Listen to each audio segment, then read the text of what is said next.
মিচিং জাতীয় সংগঠনৰ বিভিন্ন দায়িত্বত থকা সন্মানীয় বিষয়ববীয়া সহিতে কাৰ্যকৰ্তাসকল আৰু ভাৰতীয় জনতা পাৰ্টিৰ শক্তি কেন্দ্ৰৰ প্ৰমুখসকল,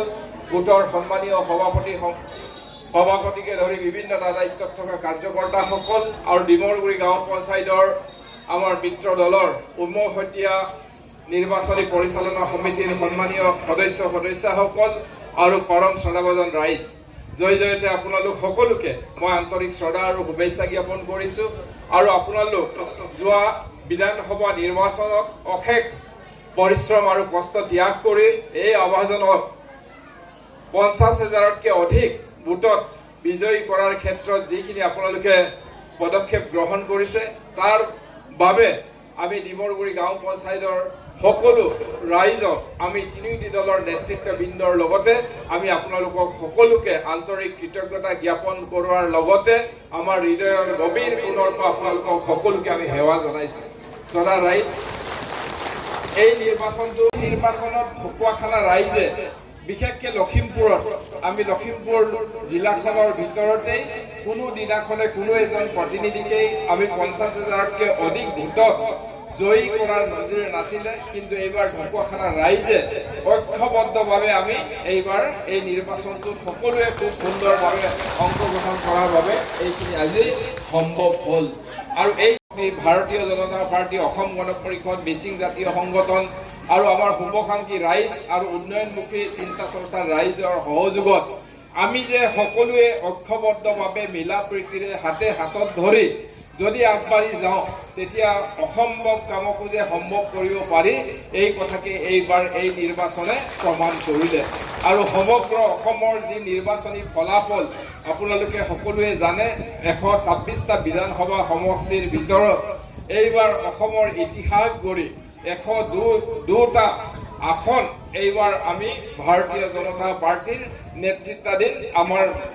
প্ৰতিনিধিসকলক অসমৰ ৰাইজে বিজয় কৰাইছে। এই ফলাফলটো আমি সঁচাকৈ আমি যিসকল সমাজৰ সচেতন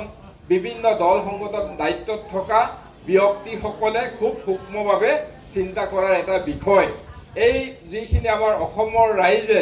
102টা বিধানসভা সমষ্টিত ভাৰতীয় জনতা পাৰ্টিৰ মিত্ৰ দলৰ প্ৰতিনিধিসকলক নিৰ্বাচিত কৰি যি জনাদেশ দিলে, এই জনাদেশটো আমি সঁচাকৈ বিশ্লেষণ কৰিবলগীয়া বিষয়। আৰু এই যি নিৰ্বাচনী পৰিৱেশ, এই পৰিৱেশটোৱে অহা দিনলৈকে আমি সকলোৱে আমি অসমীয়া সমাজ, সনাতনী ৰাইজ সদায় একত্ৰিতভাৱে আগবাঢ়িব লাগিব আৰু আমি সুৰক্ষিত অসম আৰু উঠি অহা প্ৰজন্মৰ বাবে এখন সৰ্বাংগীন সুন্দৰ সুৰক্ষিত অসম নিৰ্মাণৰ বাবে আৰু এই ব্যৱস্থাৰ বাবে আজি ৰাইজে এনেধৰণৰ জনাদেশ দিছে। গতিকে আজি আমাৰ ডিমৰুবাসী ৰাইজেও যোৱা বিধানসভা নিৰ্বাচনত আপোনালোকে সকলোৱে মিলি যি ধৰণে আপোনালোকে উন্নয়নৰ সপক্ষে আমি সকলোৱে সমাজখন ঐক্যবদ্ধতাৰে থকাৰ যি বাৰ্তা আগবঢ়ালে, তাৰ বাবে আপোনালোক সকলোৱে ধন্যবাদৰ পাত্ৰ। আজি আমাৰ এই সভাত যিসকল ব্যক্তি উপস্থিত আছে, আপোনালোকে ঘূৰি গৈ যাতে নিজৰ গাঁওবিলাকত যাতে কথাবিলাক আপোনালোকে আলোচনা কৰিব। আমি আহি আৰু তিনিওটি দলৰ নেতৃত্ববৃন্দৰ উপস্থিতিত আমি যে আপোনালোকৰ ওচৰলৈকে আহিছিলোঁ, এই বাৰ্তাটো যাতে তেখেতলোককো ক'ব।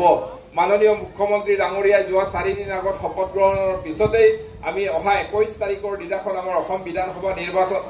বিধানসভা হ'ব প্ৰথম দিনাখন, আৰু সেইদিনাখন আমাৰ সকলো বিধায়কৰ শপত গ্ৰহণ অনুষ্ঠান হ'ব। এইখিনি সময়ত আমি 3-4টা দিন সময় পাইছিলোঁ। এইকাৰণে আমি ভাবিলোঁ যে আমি এইকেইদিন গৈ পিনি প্ৰত্যেক দিনাখনে 3-4খন গাঁও পঞ্চায়তত গৈ পিনি আমাৰ ৰাইজক আমি মত বিনিময় কৰাৰ লগতে সকলো ৰাইজক আমি কৃতজ্ঞতা আৰু ধন্যবাদ দিয়াৰ নিমিত্তে আমি 3টা দলৰ নেতৃত্বই সিদ্ধান্ত লৈছিলোঁ। এইমতে আজি আমি আমাৰ ডিমৰগুৰি, দাংদৰা, বৰখামুখ 3খন পঞ্চায়তৰ কাৰ্যসূচী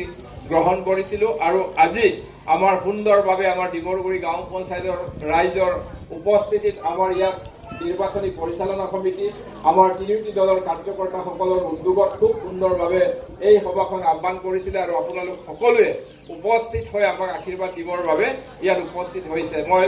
ৰাইজক আহ্বান জনাইছোঁ, অহা দিনকেইটাতো যাতে আপোনালোকে এনেধৰণে আমি সকলোৱে একত্ৰিতভাৱে সমাজখনক আমি অক্ষতাৰে